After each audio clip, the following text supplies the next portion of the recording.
I had red and blue frosting in my hair, dripping down my neck, soaking into the blouse I bought just for this night. My mascara was ruined. My career milestone, overshadowed.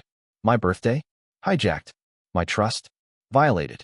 And while everyone stared in stunned silence, I slapped my boyfriend across the face, and I don't regret it for a second. What started as a quiet, intimate celebration with family and friends turned into an embarrassing, chaotic disaster. My boyfriend, who had promised to make this year special, chose instead to make me a punchline. His mother got involved. My friends tried to pull him off of me. I was publicly humiliated, and now I'm being asked to apologize for defending myself? So here's the context. I'm 34, he's 38. Let's call him Charles. We've been together for almost 3 years, and every birthday we've spent together has felt like me going above and beyond, and him barely showing up. Last year, I pulled together a weekend getaway for us, even though I was struggling financially. Charles got me a reusable grocery bag and said he thought it was eco-conscious. So this year, when I finally landed a major promotion, I decided to roll both occasions, our birthdays and my career milestone, into one classy celebration. I rented a private room at a beautiful restaurant. I wanted candles, champagne, and real joy. And to be fair, Charles did try this time. He handled the guest list. He ordered the cake. He got me a spice rack, which I actually loved. But as I'd later realize, effort doesn't always equal understanding. We split the costs. Half the food was mine. I paid for the private room myself, and he covered the cake. That's important to note, because he brought that up again later. You'll see why. Now, the guest list was 11 people, 4 of my friends, 7 of his family. Everyone came dressed up. The vibe was warm and intimate. My hair was done, lashes on point. I even booked a brow shaping appointment for the first time in forever. I felt good. For 1 whole hour. When it was time for dessert, the plan was simple. Take photos, pretend to blow out the candles. We didn't want to spit on the cake, then serve. Charles and I agreed beforehand that we'd each take a turn posing for a picture with the cake. So there I am, holding the cake, smiling, camera up, flash ready. And then, I feel his hands on my shoulders. Then on my neck. Then, pressure. At first, I laugh. I think he's joking. But then I realize, he's not letting go. My hands shoot up. I start resisting. My back is arched, and he's leaning over me. My friends are shouting. I hear one of them yell, "Charles, stop." But he doesn't stop. His family, they're cheering, filming, laughing. He pushes me down, hard, until my face smashes into the center of our cake. I can still hear the sound it made.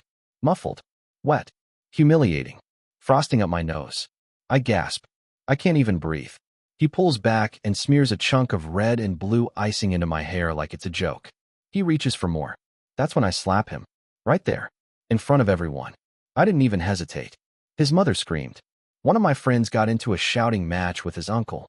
The party collapsed into chaos.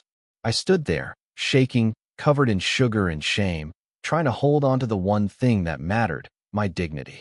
But that slap? That one slap is now the entire focus of his family's wrath. They say I overreacted, that I embarrassed him, that I ruined the evening. He says I owe his mom an apology. And all I can think is, how did we get here? Let's rewind a bit. Because this story didn't begin with frosting and humiliation. This story started over a year ago, with a realization that grew like mold under the floorboards of my relationship. When Charles and I first got together, I was working 2 part-time jobs and taking night courses. I wasn't making much, but I was ambitious, organized, and hell-bent on building a life worth celebrating. Charles, on the other hand, was comfortable. He had a stable job, no real drive for promotions, and no issue letting me carry the emotional weight of the relationship. At first, it felt fine. I've always been a giver. Birthdays, holidays, anniversaries, I went all in. Last year, I handmade him a scrapbook of our memories, booked a cabin for the weekend, and filled it with his favorite things: Belgian beer, horror movies, that ugly hoodie he swears is vintage. Know what he did for me? He brought home leftover birthday cupcakes from his office. Not even a candle. When I told him it hurt me, he rolled his eyes and said, "I'm just not into all that romantic, Pinterest-wise stuff." As if care was a personality type I could just unsubscribe from. I'll admit, resentment started brewing then. Quiet, slow, like tea steeping too long. But this year, I made a decision. I got promoted. I finally reached the point where I wasn't just surviving, I was thriving. So I decided to reclaim a piece of my joy. I told Charles, let's plan something together this year. Something balanced. You invite people. I'll rent the space. We'll split the bill. Let's celebrate both of us. He agreed. I genuinely thought we were in a better place. He booked a few tables at a trendy restaurant we'd been meaning to try. I offered to upgrade to a private room. It wasn't cheap, but I didn't mind footing that part. I wanted it to be special, grown up, elegant. Charles was in charge of the cake. He went with a double-layer chocolate ganache with raspberry swirls. I even got excited when he said he was saving a surprise for the end of the night. Yeah, that surprise ended up being cake to the face public humiliation. That's what he had been planning. What really hurts isn't the cake. It's what it meant. Charles doesn't take anything seriously unless it's about him. My success? Downplayed. My efforts? Joked about. When I tried to talk to him about our emotional disconnect, he told me I was too sensitive and always looking for problems. But I wasn't. I was looking for partnership. The more I look back, the more red flags I see. He made comments like, I feel like I have to perform just to keep up with you, or not everything has to be a production. There were moments where he'd make fun of the way I dressed up, or how I overdid my makeup for outings. Once, I got a professional certificate and he said, wow, another one? You're really going for the whole boss babe aesthetic, huh? I laughed it off at the time. But that wasn't love. That was envy wearing a smile. And even though he did buy me a gift this year, a spice rack I genuinely liked, something about it felt off. Like he was checking a box, not giving me a gift he really thought about. There was no card. No note. Just, here. I know you wanted one of these. The night of the party, I dressed to the nines. Champagne satin blouse, black slacks, heels. Hair curled. Lip stain that took 45 minutes to perfect. I wanted to feel like the version of me I'd worked so hard to become. Charles wore a wrinkled dress shirt and sneakers. Said he didn't feel like ironing. Still, I smiled. I laughed. I mingled. My friends brought me flowers. His family brought wine. Everything was going fine, until the moment with the cake. You see, before the actual face smash, there was a build-up. We were posing for pictures. I watched him have his solo shot. He smiled, leaned in, made a silly face. Then it was my turn. I lifted the cake. The lights flashed. Everyone was watching. Then I felt his hand. At first, I thought it was a hug. Something sweet. But then he gripped my shoulders. The pressure started. And then he did it. He pushed my entire upper body forward, forcing my face into the cake. I resisted. My friends yelled. But he wouldn't let go. He kept laughing. I heard his brother yell, "OH snap. That's how you do it." His niece shrieked, "Get her again. Get her again." Someone clapped. Someone filmed. And me? I couldn't breathe. The sweetness burned in my eyes. The frosting clogged my nose. When I tried to pull away, he slapped another glob onto the back of my head, twisting it into my hair. And that was when I slapped him. The room fell silent. His mother gasped. Charles stood there, stunned, chocolate streaked across his collar. One of my friends started screaming at his cousin. Another tried to help me wipe frosting out of my lashes. I stormed to the restroom, and what I saw in the mirror shattered me. Red and blue icing in my hair. Mascara streaks. Lipstick smeared. Blouse stained beyond saving. I looked like a sad circus act. A woman who showed up trying to be elegant and was turned into a joke. But here's the real punchline. When I came back, it wasn't him who apologized. It was me they expected to explain myself. When I walked back into that private dining room, hair soaking wet, blouse stained like a kindergarten art project, you could have heard a pin drop. My friends had cleared a spot at the table for me, bless them. They looked just as horrified as I felt. But Charles? Charles sat there with a stupid smirk on his face, still licking frosting off his fingers like this was all some hilarious sitcom moment. His mother, Patricia, glared at me with her arms crossed and whispered something to his sister that made them both look at me with thinly veiled disgust. I caught the words dramatic and attention-seeking. I sat down. I didn't eat. I didn't drink. I just stared. That silence? It wasn't peaceful. It was pressure. The kind of silence that coils around your chest and squeezes until you want to scream, but all you can do is smile politely. And then Charles had the audacity to lean in and whisper, "You really embarrassed yourself back there." That slap was totally uncalled for. It was just a joke. Chill. I turned to him, deadpan, and said, "A joke would have been a prank candle or a funny speech. You physically forced me into a cake while I was holding it. You humiliated me in front of your entire family. His response? I paid for that cake. It's not like you paid for the whole night. I blinked. That's when it clicked. This wasn't about the cake. It wasn't even about the slap. It was about control. Charles didn't care about celebrating me or us. He wanted to be the center of attention. He wanted a spectacle. And when he couldn't be the star of the night, he made me into the punchline instead. I said, out loud, you ruined my night. He rolled his eyes. You're overreacting. Everyone does that. It's tradition. That's when Patricia chimed in. You assaulted my son.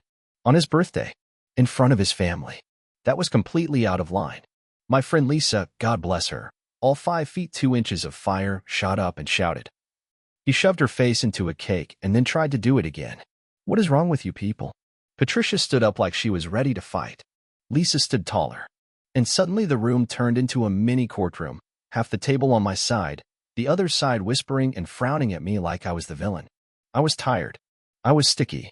I was seconds away from losing it. So I stood up, looked Charles in the eye, and said, You made me a clown in front of your entire family. On my birthday. After I paid to make this night special for both of us. But you couldn't handle not being the center of attention. So you humiliated me. He looked around nervously, clearly panicking now that his joke was unraveling in front of witnesses. I grabbed my purse, pulled out my phone, and transferred half the restaurant bill to his Venmo, minus the cost of the room I paid for, and said, You can handle your guests. I'm done. I turned to my friends, cheeks burning with embarrassment and fury, and whispered, Let's go. They didn't even hesitate. Every single one of them stood up. One tossed a napkin down like a mic drop. Another slammed her wine glass, still full, back onto the table with a clang that made everyone flinch. We walked across the main restaurant floor, me, trailing bits of frosting, sticky curls pinned into a messy bun, eyeliner streaked like I just survived a storm. Heads turned. Of course they did. I didn't care. I walked out like the place was on fire. Because it was emotionally, spiritually, whatever. And I wasn't going to be the one left to burn. Outside, one of my friends tried to convince me to come with them to another restaurant to finish dinner. But I couldn't. I felt disgusting. Visibly violated. I didn't want to be seen. I wanted to be home. Alone. They sent me money later. They tried to make up for the mess I had been dragged through. That broke me more than the cake did. Later that night, Charles messaged me. His text went from, Are you serious? To you're being dramatic, to you really just proved my mom right about you. I blocked him. The next day, he messaged me from a burner number, saying he had to pay a cleaning fee because of the frosting on the carpet, and that my little tantrum cost him extra. When I didn't respond, he said, I guess you never really loved me then. And that was the final straw. That wasn't the end. Not by a long shot. Because the next few days? That's when I stopped crying and started planning. Here's the thing no one tells you about betrayal. It doesn't always come with fireworks. Sometimes it's a slow, smoldering ember. You watch it quietly. You study it. You let it burn everything down, and you don't lift a finger to stop it. That's where I was after the party. No dramatic sobbing. No vengeful texts. No typing out paragraph-long explanations at 2 a.m. hoping for an apology. I was done making myself digestible for people who mistook my kindness for weakness. So I went silent and let him talk himself into a grave. After I blocked Charles's number, he used his mom's phone to reach me. Then his sister's. Then he emailed me. Each message started polite, then spiraled into blame. Like, you know you embarrassed yourself worse than I ever could have. My family is traumatized by your slap. I don't even know who you are anymore. He kept calling it just a joke. And I realized he wasn't sorry. Not really. He was mad that I didn't play along. Mad that I didn't let him get away with it. Mad that I stopped laughing, wiped the frosting off my face, and said no more. The moment I didn't make it easy for him to feel like the good guy, that's when I became the villain. Patricia left me a voicemail that could have won an award for passive-aggressive monologues. You need to understand, we're a fun family. We laugh. We don't overanalyze everything. Charles was just being playful. You made it violent. Violent. Let that sink in. Her son physically overpowered me, smeared cake into my hair and down my back. And I was the violent one, for pushing him away? I replayed her voicemail again and again. Not because I doubted myself, because I couldn't believe how confidently she twisted the narrative. My friend Lisa said it best. These people don't want an apology. They want control. They want you to crawl back so they can remind you how small you're supposed to be. So I stayed silent. It's wild how clarity doesn't hit all at once. It trickles in. Like when I caught myself wondering if maybe the slap was too much. Then I remembered the strength he used to push me down. I remembered the camera flashes, the cheers, the red frosting dripping into my bra. I remembered how my body knew I was in danger before my brain did. And I remembered something else. This wasn't an isolated incident. This was a pattern. Just like last year when he dismissed my handmade gift as a bit much. Just like every time he brushed off my wins with a sarcastic, "Wow, look at you." This man never wanted a partner. He wanted a prop. The next time he reached out, it was through a mutual friend. He said he just wanted to talk. But he had things to say. I didn't respond. Not out of spite. But because I knew whatever he had to say wouldn't be about accountability, it'd be about salvaging his image. I ghosted him completely. No explanations. No closure. Just silence. And while he spiraled, I got my life back. I deep cleaned my apartment. I took the stained blouse and threw it in the trash like it was cursed. I lit a candle and wrote a letter to myself, the version of me that had tried so hard to be loved by someone who thought love meant ownership. I made a list of boundaries I'd never cross again. Like, I will never date someone who laughs when I say no. I will never apologize for defending myself. I will never shrink to make someone else feel tall. Then I did something I didn't expect. I booked a solo spa weekend. 2 days. No phones. No friends. No pretending. I walked into that resort still tender. Still sore in ways I couldn't fully explain. But I walked out a different woman. Not healed. But healing. Not fearless. But free. But if you thought that was the end of it, oh honey, you don't know Charles. Because the final update? He tried to flip the whole story on me. Publicly. Pettily. And it backfired spectacularly. So, remember when I said Charles couldn't let things go? Yeah, he didn't. Not quietly. Not gracefully. Not even rationally. After I blocked him, after I walked out of our joint birthday/career celebration looking like a melted clown, after I refused to apologize to his mom for assaulting her baby boy with a slap he earned, he pulled the most pathetic stunt of all. He ran to Facebook.